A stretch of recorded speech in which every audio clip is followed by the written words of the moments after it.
Con xin cảm ơn Quý Sư, A Di Đà Phật, xin cảm ơn các em.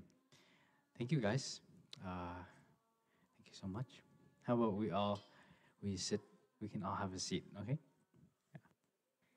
I'll have a seat together.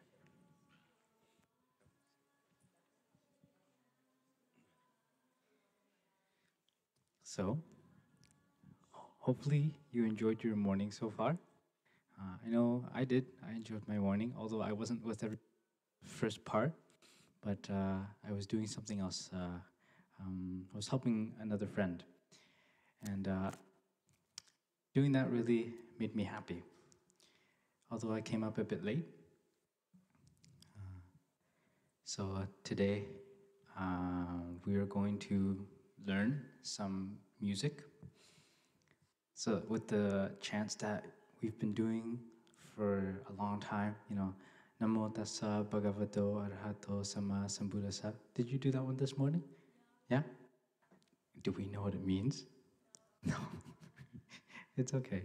So, cool. Now, today we're going to discover what Namo Tassa Bhagavato Arahato Sama Sambuddhassa means. You may not know what it means, but it's pretty fun to say, right? Let's try to say it together.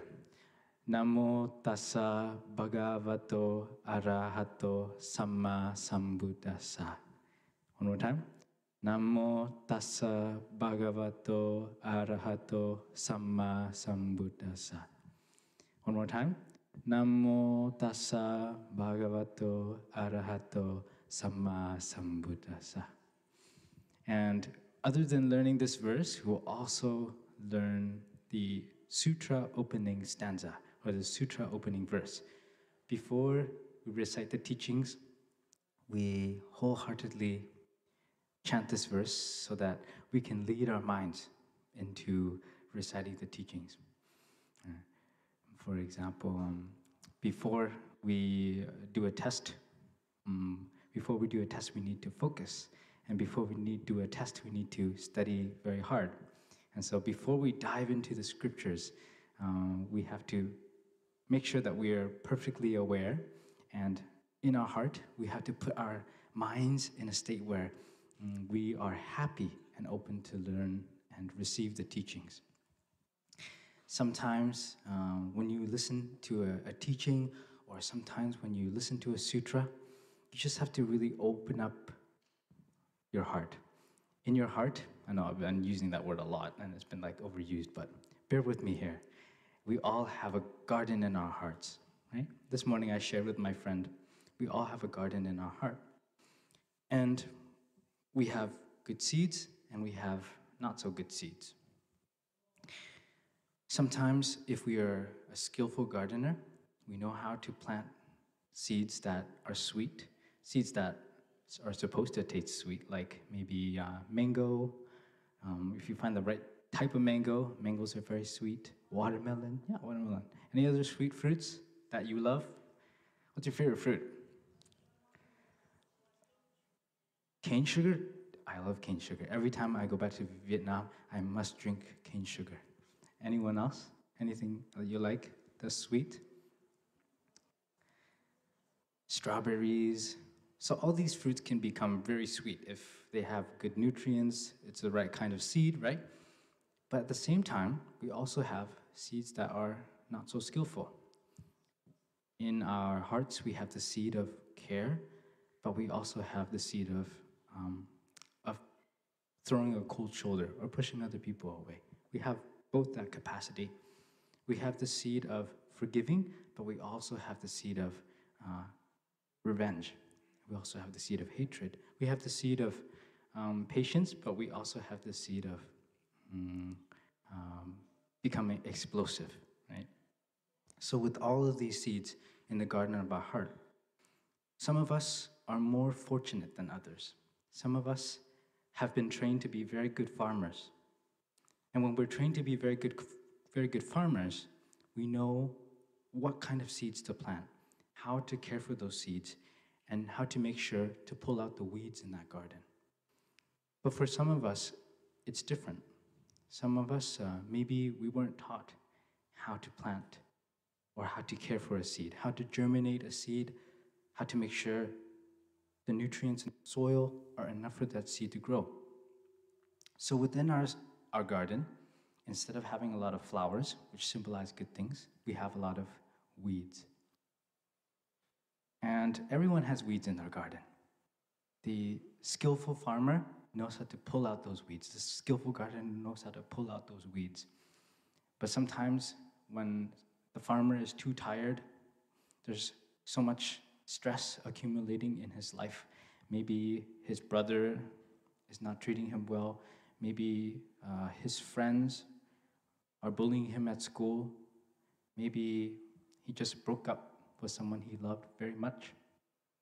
Or maybe she got yelled at by her mom and her dad for something she didn't do.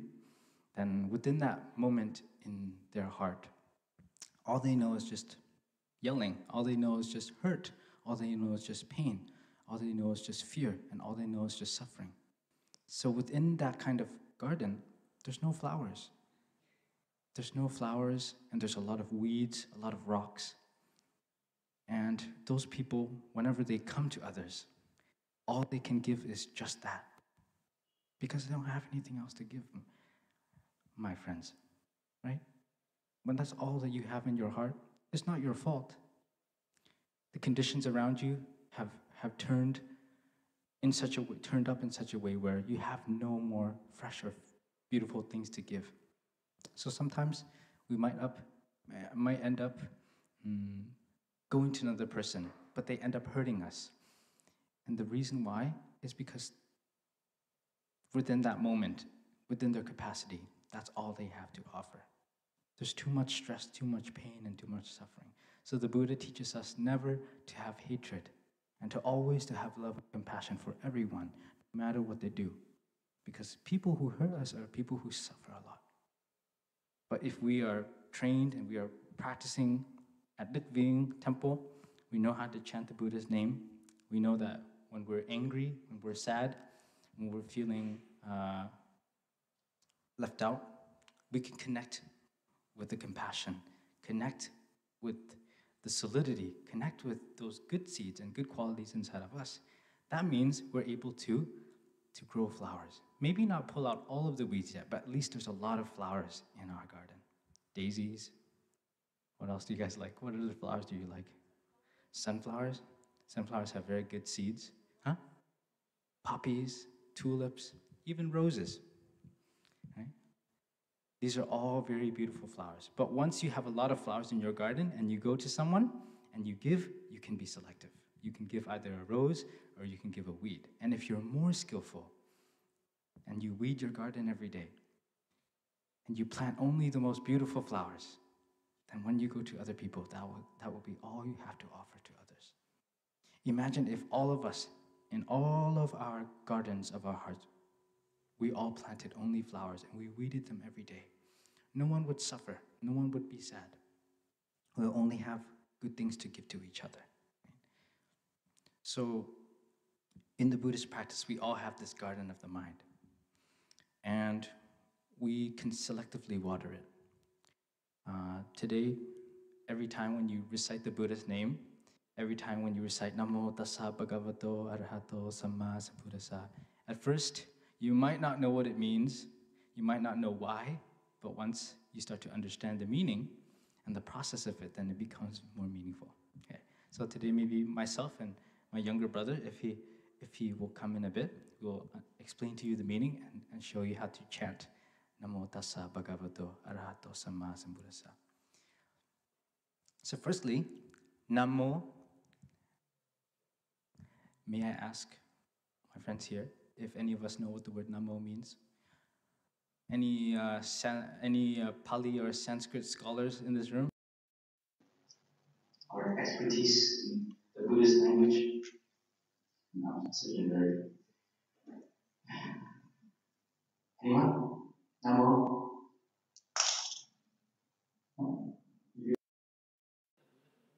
Namo is the first part to chanting the Buddha's name, yes. Maybe one of the sisters can help me out? Maybe one of the sư chị. Sư chị can explain in Vietnamese and I can translate into English. Namo means? Something we say go.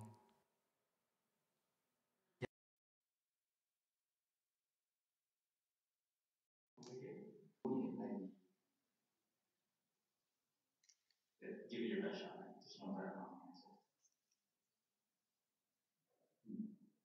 Go for it.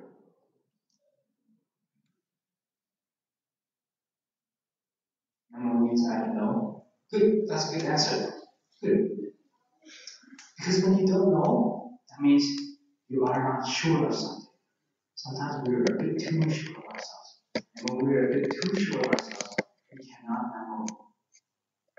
Namo means to respectfully go for refuge. And if we think we know everything, even Thay here, I know that I don't know everything. I don't know everything that is related to the Buddhist Dharma, and I also don't know what you're experiencing in this moment. And I cannot judge you for who you are just by looking at you. But the Buddha can, because the Buddha understands the nature of the human mind. So once we are so very, very sure that we know everything, when other people say that it's not right, we will say that it's right. Do you guys know the story of the 6 blind men and the elephant? Anyone know? Anyone know the story? Once upon a time, a long, long ago in India, everyone close your eyes. There were 6 blind men. And the 6 blind men decided one day that they wanted to discover what an elephant looked like. So they all went to the zoo, the Indian zoo, and the people who were in charge of the zoo brought them to the elephant. And then one man started to touch the elephant. It feels like a fan. I never knew that it feels like a fan. And then another man said, The elephant feels like a stump. I'm feeling him right now. He feels like a stump. And then the other blind man said, No, you guys are both wrong. I'm literally holding him in my hands right now. He feels like a paintbrush. And then the other guy says, You guys are all wrong. What are you guys talking about? Are you out of your mind? The elephant, actually, I don't know what the elephant feels like. So, another one of them said, You guys are all wrong. I know what he feels like. He's very, very, almost feels like something very, very pointy. And,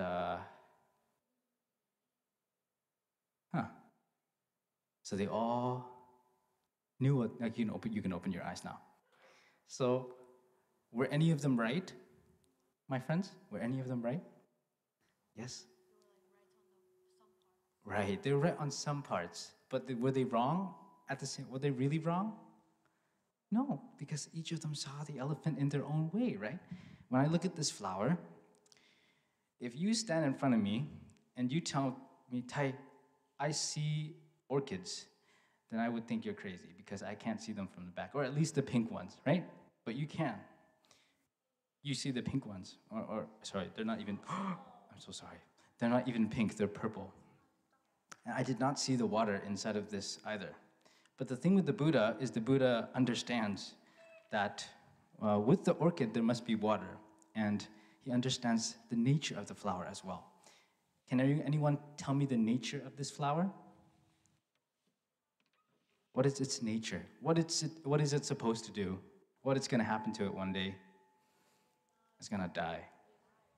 Yeah, we can't tell this to the little kids, but one day this flower is going to wither, right? One day it's going to die. And it's just a fact of life. It's the nature of the flower. So if we really, really love flowers, and one day this flower becomes hale, becomes very wilted, then we might be a bit sad. Or if we took care of it a lot and one day it dies, we're very sad. But the Buddha won't be sad because the Buddha understands that the flower is like that. And the Buddha understands that when the flower is still there, why not enjoy the flower, right? Why not enjoy the flower when it's still there? Why do we have to wait till one day when it dies? So the Buddha understands the nature of impermanence. So the Buddha sees everything. the Buddha is the one who not only sees the elephant, but also sees the nature of the elephant, everything that the elephant is. And that's what we want to become. We don't want to be one-sided and only see from our viewpoint, not to be so sure that we know everything, right? I'm sure many of us have been misunderstood before, huh? Yeah, this is what happens. When we can't try to be like Buddhas, when we don't ask ourselves if we're sure before we make some kind of judgment, we're going to hurt other people. Has mom and dad ever yelled at you for something they misunderstood you for doing? Please, hands up. Show me. Show me if your mom and dad has ever accidentally yelled at you for something you didn't do. Did they say sorry to you afterwards? Ồ, vậy là bậy quá rồi, không bậy ha. Giờ ba mẹ làm vậy thì mình sao? Mình phải làm sao? Làm tốt hơn ba mẹ, đúng không? We can't teach mom and dad. Mình không thể nói mẹ lần sau mẹ phải xin lỗi con nha. Mẹ làm vậy là không có được. Mình còn nhỏ sao mình nói vậy được? Nhưng mà nếu mà mỗi lần mình làm gì sai, mỗi lần each time we do something we misunderstand mom, we come up to mom and we say sorry. That can change her. Mai mốt mẹ suy nghĩ có thể mẹ bực mình, mẹ la mình một cái gì đó, sau đó mẹ biết là mẹ la oan cho mình, nhưng mà mẹ nhớ, sao mỗi lần mình la oan nó lỡ nó nói gì mình mà mình không có làm chuyện đó, sau nó tới nó xin lỗi mình, mà giờ mình không xin lỗi lại nó. Hay là mấy em nhắc ba cũng không cần nhắc nữa, em chỉ cần sống như vậy thôi là có thể chuyển được ba mẹ rồi. Huh? So that's because the Buddha is able to see everything as it is. And the more that we see, the more that we lower our thought that we know everything. Cái người mà họ nghĩ là họ biết tất cả mọi thứ rồi rất là nguy hiểm. Trong Phật Pháp này gọi là một cái nạn gọi là thế trí biện thông. Là mấy người này họ tất cả cái gì họ cũng biết hết trơn á, nhưng mà thật sự ra họ không biết cái gì hết trơn á. These people know everything, but actually they don't know anything. Because khi mà when we think that we know everything thì mình đâu có tiếp nhận, mình đâu có học được nữa, đúng không? Nhưng mà mình thấy mình đủ rồi, mình ăn mình thấy mình no rồi, mình đâu có cần ăn nữa. Mà đôi khi có những món mình chưa bao giờ thử, uống cả một cuộc đời chưa bao giờ ăn poutine, uống một cuộc đời chưa bao giờ ăn mì gói, đúng không? Ai đây thích ăn mì gói? Ai thích ăn mì gói? I love instant noodles. What's your favorite? Your favorite? Huh? All, huh? Noodle. You? What's your favorite? What's your favorite brand? Thai Tom Yum Mama Noodles? Yeah, I love that as well. Anyone else? And anyone like chapaghetti? Oh, it's kind of bitter, huh? Kind of nasty sometimes. But if you make it well, it tastes good. So, nếu mà mình không try, mình không mở lòng ra thì mình không bao giờ tiếp nhận được những cái mới, đúng không?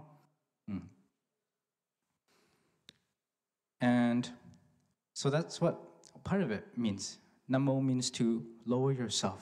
Vi mạng means to come back, to bring your whole life, your whole body, your whole entity to take refuge in. Ở đời, in life, all of us have a place to take refuge. Refuge is a place where we feel safe, where we feel like there's peace, and we feel a lot of relaxation when we go there. We feel a lot of love, a lot of care, and a lot of support. For you, where is your place of refuge? Can someone tell me? We might have different places of refuge, yes? Could be a person, place, or thing. Society? Wow, if you can take refuge in society, that means super good, man. Society rất là loạn, nhưng mà mình vẫn có thể take refuge in society. Ai nữa? Mấy anh chị lớn có ai không? Take refuge in anything, person, place, or thing. When you go there, you feel so safe, so relaxed, so happy. You feel like there's nothing to worry about. Anyone? Ở đây, has anyone ever come home from a really long trip and just jumped into their bed and just like, oh, dude, this is like the best. Yeah? That's your place of refuge, right? Another place of refuge is like, for example, your mom. Lúc mà mình còn nhỏ, mình bị té hay là mình bị ai đó ăn hiếp, thằng Tèo, thằng Tí nó ăn hiếp mình tới mình khóc với mẹ ôm mình nói không sao đâu con. Đó là cái chỗ mà mình cảm thấy mình nương tựa được, mình cảm thấy mình safe, mình happy. Thì quy mạng means you bring your whole entity to take refuge in that place where there is a lot of care, there is a lot of love and support. We can all do that for each other. Mỗi lần mình chắp tay mình Nam Mô A Di Đà Phật, mình cũng có thể làm nơi nương tựa cho người khác. Đức Phật, the Buddha, can be our place of refuge. You think about it, he passed away many thousands of years ago, 2,600 years ago. But people still go for him for refuge because of the way he lived, because of his teachings, right? So we can also do that as well. So that's Nam Mô. Nam Mô means going for refuge with all of what you are, or all of what you're not. Everything with your whole heart, your whole entity. Next is Tassa.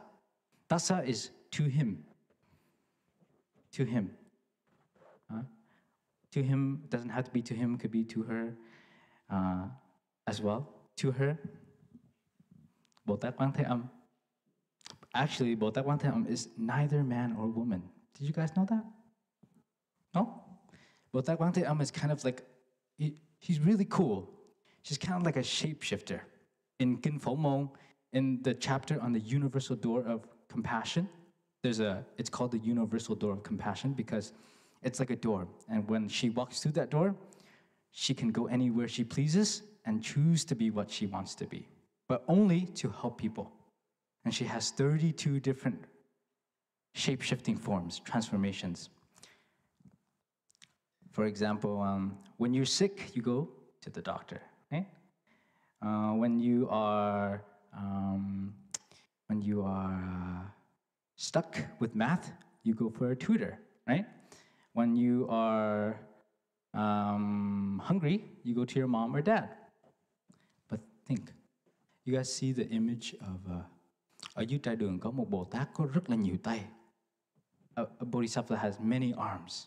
And in our lives, there is also one person that has many arms, holds many things at once, and does many things at once. Maybe one or two or three people. Can you guess? Huh? I heard it. Mom, our mom. When you're sick, đau bụng, hồi nhỏ đau bụng cũng kiếm mẹ, đi học mẹ cũng chở đi, giặt đồ cũng mẹ, rồi học toán không biết cũng hỏi ba, cũng hỏi mẹ. Rồi mẹ làm gì cho mình nữa? Mẹ cũng la mình nữa, mẹ la mình mới nên người, đúng không? Mẹ không phải là một phần hóa thân của Bồ Tát Quan Âm hay sao? Một người nhưng mà làm bao nhiêu việc, đúng không? Thì mình cũng vậy. Đôi khi, sometimes we can be a friend. For example, when I play with you guys, I'm not your teacher, I'm your friend. We play basketball, we play soccer, play badminton. I love sports. When we sing, when we dance, I become a crazy person. But when I teach, I can be a teacher, right? So we can be many different things for each other. And the ultimate goal is to help each other. That's all we want to do. First is two components. Mấy em có nghe chữ từ bi không? Từ bi. Mấy em giải thích được chữ từ bi cho thầy không? Từ bi. Từ là gì? Từ là word. Hay. Em rất là giỏi tiếng Việt. Còn em nào nữa không? Từ bi. Từ bi là từ bi thường mình translate nôm na thôi. Compassion. It's not exact meaning. Từ is like từ cũng được, cũng đúng, nhưng mà not in the situation, nhưng mà rất là hay. Vậy là em biết tiếng Việt rất là nhiều. Từ is ban vui. Từ is giving joy. Bi is cứu khổ. So từ bi is actually two things: offering joy and relieving suffering. Hai cái là Đức Bồ Tát Quan Âm. Khi nào mình nhìn Bồ Tát Quan Âm, mình cũng nói Ngài rất là từ bi. Từ bi nó có hai ý nghĩa lẫn. Mà khổ, ban vui cứu khổ không phải chỉ cho mình thôi, mà cho tất cả mọi người luôn. Mẹ em nói với thầy nha. Này, it's in Sino-Vietnamese, so it's kind of cool, okay? Từ Nói mạnh lên, từ. Có mấy em nói được không? Năng giữ, nhất thiết, chúng sanh, chi lạc. Rồi, tiếp. Bi, năng bạc, nhất thiết, chúng sanh, chi khổ. Không phải là chỉ khổ nha, chi khổ. Giỏi. Năng giữ nhất thiết chúng sinh chi lạc, tức là we can bring and offer joy to all living beings. We can keep that joy for them, to give it to them. We can offer them joy. Chỉ cần đôi khi thấy ai mà buồn buồn, mình cứ nhìn họ cái, mỉm cười một cái thôi. Nó không có tốn đồng xu nào hết, đúng không? You don't waste any money when you smile. You even get more friends when you smile. Or maybe, unless someone is having a hard day, then maybe they don't want you to be so cheerful and happy around them. But vậy thì mình không có cho được niềm vui thì ban đầu mình có thể làm gì? Mình cứu khổ. Mình tới mình nói với bạn đó. Yeah, I know it might be a lot for you today. When I first came here, it was like that as well. Did mom make you come here? Did dad make you come here? Yeah, it was like me for that as well. But, over the time, it does get a bit better. And if you want, you can stick around and we can go through this day together. Đó là cứu khổ. Cứu khổ rồi trong lúc cứu khổ, mình có thể mình dẫn bạn đó đi chơi, mình làm đủ thứ để mà cho bạn đó niềm vui. Trong đời mình, ai cũng muốn vui, ai cũng muốn hết khổ, đúng không? Mà khổ và vui cũng do mình, sometimes. Yeah. Nếu mình ngồi ở đây á, mình lắng nghe những cái gì mà được nói, thì tự nhiên mình sẽ thấy hứng thú. Nếu mình nghe tất cả trái tim mình sẽ thấy hứng thú. Nhưng mà nếu mình ngồi đây ở trong đầu mình có sẵn cái ý là oh man, why do I have to sit here? Thì tự nhiên cái đó nó trở thành một cái big fence, big wall. Thầy nói cái gì đó nó cũng chú nó bắn lại ngược trở lại thầy chứ nó không vô được, hiểu không?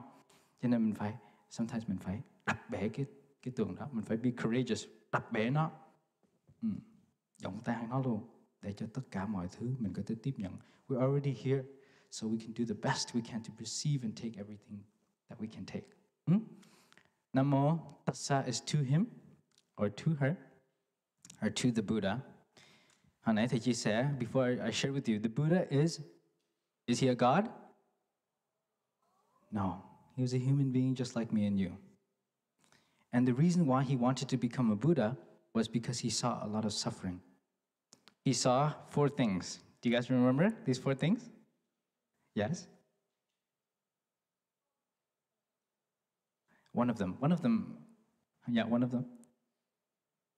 I mean, killing, that is pretty close. Yes.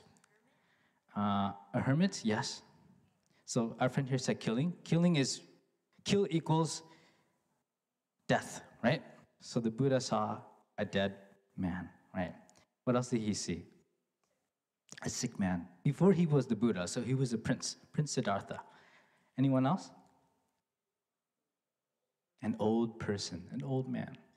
So the prince himself was very intelligent. He had everything that anyone could ever want. When you're a prince, you have the good life, man. His father built 3 palaces for him just to enjoy.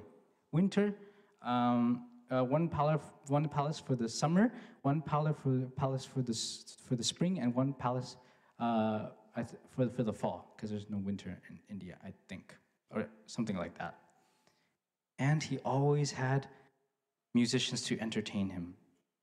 When you're a prince, you just say, I want that new iPhone 14. People will bring you that iPhone 14. So the Buddha could get anything and anyone that he wanted, basically, or the prince, right? He was also very intelligent. He excelled in all of his studies. He was a very good archer. He knew how to play the flute very beautifully. And he also was very compassionate. So he was like the perfect person, almost literally. He's also very handsome as well. So the Buddha he had everything, but he let go of everything. Because he saw that those things couldn't bring us true happiness. One day, if you have all this power, all this fame, all this fortune, when I become a king, I know that within my people, there will still be people who suffer. because husband and wife are not getting along. People murdering each other, killing each other, people stealing, people cheating, people committing theft. There's a poverty everywhere. And most importantly, nobody can escape old age, sickness, and death. So he had everything, guys, but he let go of everything. Because he didn't want himself to suffer the same way. He didn't want his wife to suffer the same way, his newborn child to suffer the same way, didn't want his father to suffer like that, and didn't want his mom to suffer like that. Before the prince left the palace, his father knew that he was going to leave at some point. And even when his father pleaded him, you know what he said? He said, "Father, if you can grant me these 4 wishes, I will stay and take on your place as king." Can you guys guess what those 4 things are? It's in relation to what I just talked about, the 4 things that we just talked about. Anyone? Yeah? Huh? No death. That's one of them, yeah?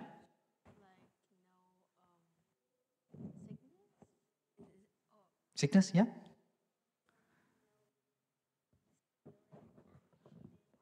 Oh, the 5 precepts. She knows the 5 precepts. Very wonderful.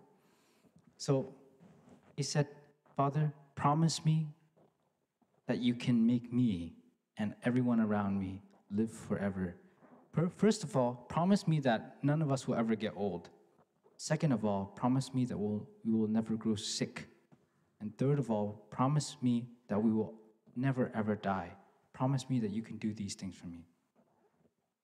And promise me that no one will suffer." And his father's like, "I can't stop my son from going." He really wanted to find an answer to the end of suffering, to help people and help himself and those people around him. So when we pay homage to the Buddha, because the Buddha, eventually, he did find the way to the end of suffering. And this is what we are learning, which is what we are experiencing today. Up to this moment, 2,600 years later, the Buddha is still alive in this very room. Why? If the Buddha was really present, if this Buddha was standing in front of you right now, but you didn't understand his teachings, would his being alive be beneficial to any of us? Well, yes, but no. Yes, because as soon as you look at the Buddha, literally all of your afflictions, whoosh, goes away. Because the Buddha is the epitome, the very highest point of mindfulness and compassion and love. But if we don't practice his teachings, we can't always look at the Buddha every day and always glue ourselves on the Buddha. We have to practice his teachings. So although he has passed away physically, but because we practice his teachings today, he's still alive in each and every one of us. And if we can live like the Buddha, thousands of years later, people will remember us for not who we are, but what we did. People still remember Thomas Edison, right? I think he invented the light bulb or something, right? Is it? Was it Thomas Edison? Yeah. Well, people still know him because he did something for people. He actually did something. Was it Thomas Edison, guys? I think so. Yeah. Actually, he proved it. The light guy? Oh, right. So I just want to be correct here. So all these people are still remembered today because of the things that they did. So the way that we live is the most important. Homage to him, Dasa Bhagavato, is the Blessed One. They all refer to the Buddha as the Blessed One. That means the one that has a lot of virtuous qualities, the one that has a lot of blessings, and the one that can bring a lot of blessings to people. The blessings that the Buddha can give us is not, you can't go to the Buddha and pray for good grades. Has anyone here ever been told by their parents to do that before? Or pray for something? Yeah. The Buddha will listen to you, but if you pray to the Buddha and ask him for good grades, or ask him not to die on an airplane, but you go on the airplane and you act like a goof, everyone's gonna die. If you ask the Buddha for good grades, but you're not gonna do the homework, you're not gonna get the test. The Buddha is there to support you through his teachings. Remind you through his teachings. The Buddha taught the 6 paramitas. Giving, bố thí, trì giới is morality, nhẫn nhục is patience, tinh tấn is diligence, thiền định is concentration, and trí tuệ is insight. If you practice these things, you will pass the test. You only have to practice one of them, diligence. You will pass the test. And if you practice the Buddha's teachings, that is his blessing to you. Right? So homage to him, the blessed one, the one that is blessed. He's blessed because he's precious. I'm sure, has anyone here ever met a person that was always kind, never angry, didn't let their anger on anyone else ever in their lives before?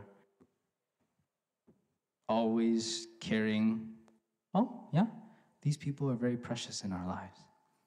They're very close to becoming Buddhas. I mean, from a far point, it takes many lifetimes to become a Buddha. But to be a part-time Buddha, maybe they have succeeded in some part. The Buddha is blessed because he's very precious. He's very sacred. And the reason why he's sacred is not because he's a god. He's not a god. He's just a human being like us. But the reason why he's sacred is because he's so nice, so kind, so caring, so loving. And the Buddha said, we can all become Buddhas. Namo tassa bhagavato. Arahato means the worthy one. Arahat is a being who has transformed all of their afflictions, all of their defilements, all of their negative habits, negative states of mind. An arahant is one who is able to destroy all of those afflictions. We go to the temple, we bow to Quý Thầy, Quý Sư. Why? Because Quý Thầy, Quý Sư. Quý Thầy, Quý Sư làm sao? They try their best to practice, to be worthy of your bow. It's not easy to be a monk, man. I have to do something to make myself worthy of your respect. You know? So we practice, try our best to learn and study the Dharma so we can share with you guys. Devote our whole lives. Devote our whole lives to it. We shave our heads. Weeks ago used to have long hair, and now they don't have hair anymore. They sacrificed their hair so they could teach this to you. Can you guys sacrifice your hair? Any of you guys? Khó lắm. Đặc biệt là những người mà thích nhuộm tóc nè, rồi xịt keo nè, rồi chải tóc mỗi sáng là rất là khó. Nhưng mà tại sao Quý Thầy Quý Sư có cạo tóc? Các bạn biết không? Thường mình có tóc dài thì sao? Nó sao? Tóc dài thì đẹp. Tóc của mình vuốt lên rồi mình cắt, mình tỉa đủ kiểu. Nào là dưa hấu, nào là dưa leo, nào là khóm này nọ. Thì sao? Nó đẹp, đúng không?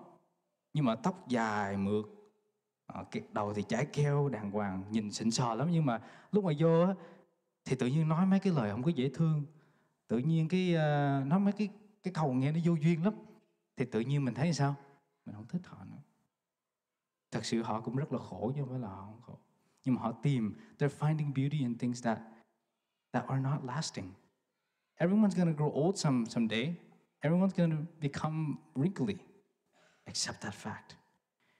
At some point in your life, people are going to stop calling you Con, and then to em, and then to Bang, and then to Cô, and then to Chú, and then to Bác, and then to ông, and then to Bà. It's a fact of life. So these things are all going to change. Nhưng mà nếu mà thời trẻ, mình cứ vuốt keo, mình chải tóc, ở ngoài mình đẹp, nhưng mà ở trong mình vẫn đẹp, thì sao? Người ta làm bạn của mình suốt cuộc đời, họ không bao giờ quên mình. Còn nếu còn trẻ, mình tô son, tô phấn giữ vô rồi chải cốc, chải teo, nhưng mà mình trong lòng của mình không có tìm được cái chất đẹp ở trong lòng của mình thì mình sẽ không có bạn, đúng không? Thì Quý Thầy, Quý Sư Cô, the reason why we shave our heads and we wear these weird baggy robes that cover like everything, and we are very hot in the sun, it's because we want to allow the beauty from the inside to shine, not the beauty from the outside. The beauty of the outside doesn't matter. Ở bên Thái Lan á, quý thầy đi xuất gia còn cạo chân mày nữa kìa, cạo cái eyebrow á. Yeah, look really funny when you cạo your eyebrow. Can you imagine me without my eyebrows? Tại vì cái đẹp ở ngoài nó không có quan trọng. It will not last us very long.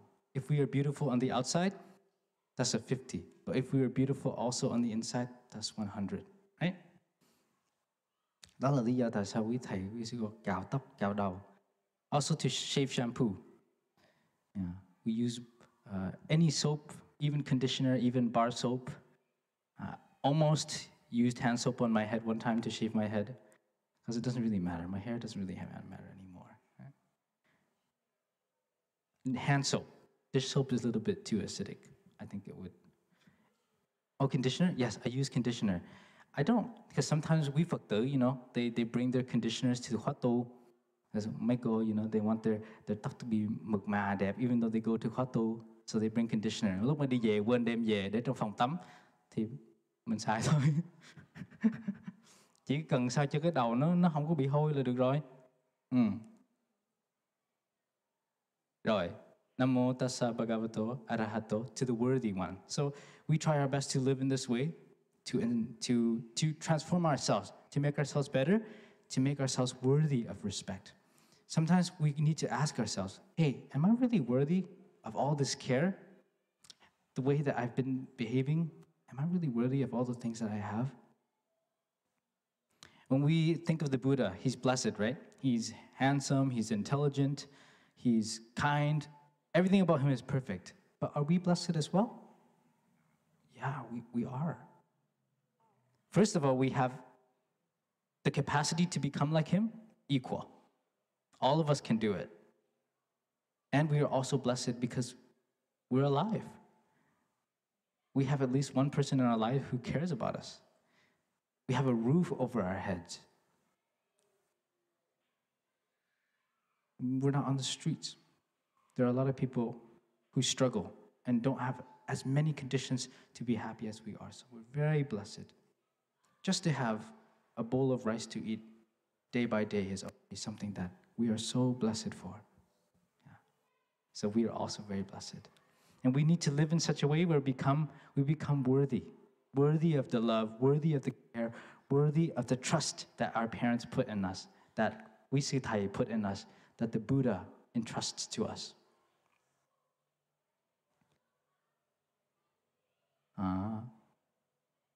So we live in such a way where we will become worthy. Namo tassa bhagavato arahato samma sambuddhassa. Samma is the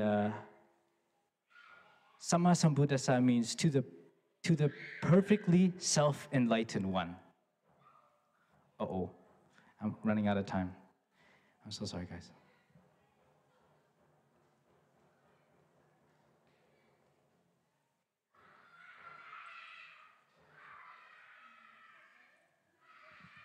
Sorry, guys. I wasn't even able to show you the melody for the chant. I'm so sorry. I'm sorry. Dạ, A Di Đà Phật. Kính bạch thầy. Tới giờ là mình dùng trưa, nhưng mà các em cũng đang say sưa để nghe thầy truyền đạt cho các em nghe rất là hiểu về vấn đề của thầy dạy. Thì mong rằng cái giờ sau á, thầy có cái giờ mà Dhamma Talk á, thì thầy có thể truyền đạt lại cho các em hiểu thêm. Dạ. Ok, vậy mình bắt nợ nhau nha. Cái gì trả lại sau nha. Thank you so much for your listening. And giờ mình niệm, mình hồi hướng đi. Em biết bạn nguyện đem công đức này không? Mình hồi hướng tiếng Anh trước, xong mình hồi hướng tiếng Anh thôi. Yeah. Just repeat after me, okay?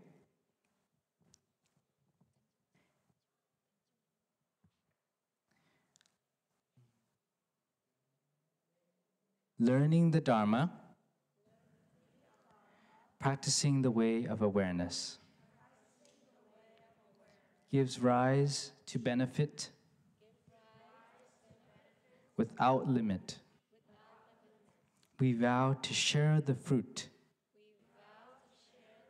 with all beings. We vow to offer tribute to our parents,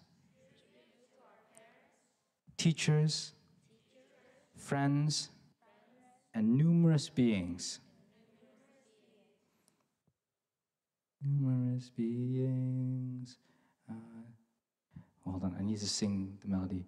Reciting beings, reciting the sutras, practicing the way of awareness gives rise to benefits without limit. We vow to share the fruits with all beings. We vow to offer tribute to parents, teachers, friends, and numerous beings. Something guidance and support along the path. Oh, to offer guidance. To offer guidance and support. Oh, sorry, it's who offer guidance and support along the path. Namo Amitabha. Namo Amitabha Buddha. Namo Amitabha Buddhaya. Okay, thank you so much, my dear friends, for your listening. Dạ, A Di Đà Phật. Dạ, chúng con xin cảm niệm ơn Đức Thầy đã hướng dẫn và chia sẻ với em. Và chúng con kính thỉnh sư thầy, chúng con kính thỉnh thầy chút nữa dùng cơm chung với mấy em luôn. Dạ, cô mời mấy em đứng lên rồi mình niệm Nam Mô A Di Đà Phật để mình thỉnh thầy xuống trai đường dùng cơm với mấy em ha. Rồi mấy em niệm lớn, chắp tay lên nha, chắp tay lên. Mình niệm lớn để mình cúng dường thầy ha. Nam Mô A Di Đà Phật. Nam Mô A Di Đà Phật. Nam Mô A Di Đà Phật. Nam Mô A Di Đà Phật. Nam Mô A Di Đà Phật. Nam Mô A Di Đà Phật. Nam Mô A Di Đà Phật. Nam Mô A Di Đà Phật. Nam Mô A Di Đà Phật. Sư cô thông báo là những em mà phụ group leader hoặc là những em mà phụ ở dưới bếp á, thì sư thầy nhờ cô nhắc mấy em á, là mỗi khi mà giờ giáo lý á, mấy em lên chánh điện để học giáo lý, mấy em không có ngồi ở ngoài outside ha, thì sư thầy nhắc mấy em ha. A Di Đà Phật.